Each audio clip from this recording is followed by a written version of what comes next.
He looked at me with steady eyes and said, "Take the next exit."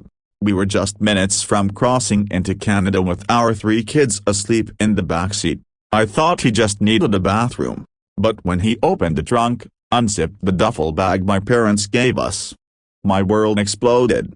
If you've ever been manipulated by someone you loved and trusted, if you've ever had to choose between keeping the peace and protecting your family, then this story is going to hit you hard. Hit that like button, subscribe, and prepare for one of the most gut-wrenching yet satisfying revenge stories we've ever shared. Let me take you back to what was supposed to be a simple family trip. My husband and I had planned a week-long getaway to Canada with our 3 kids. Just us, the open road, and a few scenic stops along the way. It was supposed to be a breakout from work, from stress, from a broken bar, well, from my parents. Now, let me explain something about my family. From the outside, they looked like the classic upper-middle-class success story. Smiling holiday cards, expensive gifts, charm turned all the way up when guests are around. But underneath all that glitter, it's rot, manipulation, emotional blackmail, and guilt. Always guilt. Growing up, I was the responsible one, the peacekeeper, my brother, the golden child who could do no wrong even when he dropped out of college and somehow still got bailed out by my parents. I was the one expected to clean up everyone's mess, cover the bills, show up when things went south. And I did. For years. But something inside me snapped when my parents asked me to pay for my nephew's private school tuition again. I had said yes last year, and the year before that. This time I said number. That was my first real boundary, and it didn't go over well. They guilted me, shamed me, told me I was letting the family down, but I stood firm.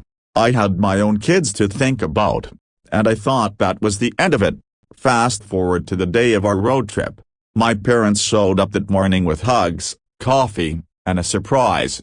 They handed us a large black duffel bag, said it was full of snacks, juice boxes, and a few surprises for the kids once we crossed the border. I didn't think twice. I tossed it in the trunk, kissed them goodbye, and drove off. But my husband, a broken bar, he kept glancing in the rearview mirror, kept asking random questions about the bag. Where did it come from? Did I pack it? Did I check it? He never said he was suspicious. Just a broken bar, quiet, focused. Until we were about 5 miles from the Canadian border. He looked at me calmly and said, "Take the next exit." I remember my stomach tightening. Something in his voice, a cool, steady, urgent, made my hands shake as I turned the wheel. We pulled into a deserted gas station. The kids were still asleep. My husband walked around to the back, opened the trunk, and unzipped the bag. I'll never forget his face. Pale. Jaw tight. He didn't say anything at first. Just reached inside and pulled out a broken bar, packets, wrapped, vacuum sealed, tightly packed and hidden under a layer of juice boxes. It was drugs.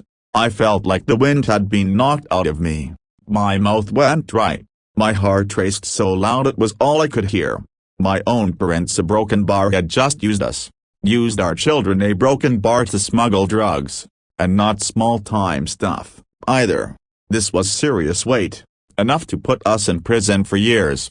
Enough to ruin our lives. My husband said quietly, "We're not going to the border. We're going home." I wanted to scream, to cry, but mostly I felt numb. How could they? How could my parents, a people I trusted with my children, with my life, do this? We drove in silence for hours. When we got home, we didn't tell the kids anything. My husband took the bag, put it in the back of his truck, and that night, we drove to my parents' house. We didn't ring the bell. We didn't say a word. He left the bag on their front porch, and we drove away. I didn't speak to them after that. Not at first. They started calling, texting, misunderstanding. "You're overreacting. You're being dramatic." Then came the gaslighting. "It wasn't what you think. We were just holding it for someone." But I stayed quiet. Until they crossed the line. One afternoon, I went to pick up the kids from school and they were gone. The front desk said, "Oh, your parents picked them up." They said it was a surprise. I went cold. I nearly collapsed right there in the office. My hands were shaking so bad I could barely dial the police. I found them an hour later at my parents' house. My kids were confused. Grandma said Mommy and Daddy were fighting and needed a break.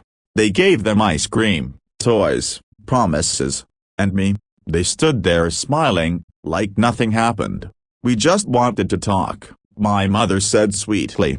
It's not healthy to hold a grudge. I lost it.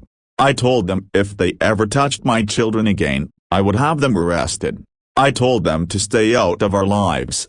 They smirked.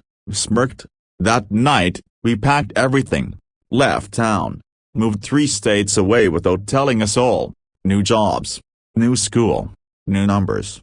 Gone. Months passed. And then a broken bar, the final twist. I got a call from an unknown number. I let it go to voicemail. It was my brother. He was panicked. Our parents had been arrested, caught trying to cross the border with drugs.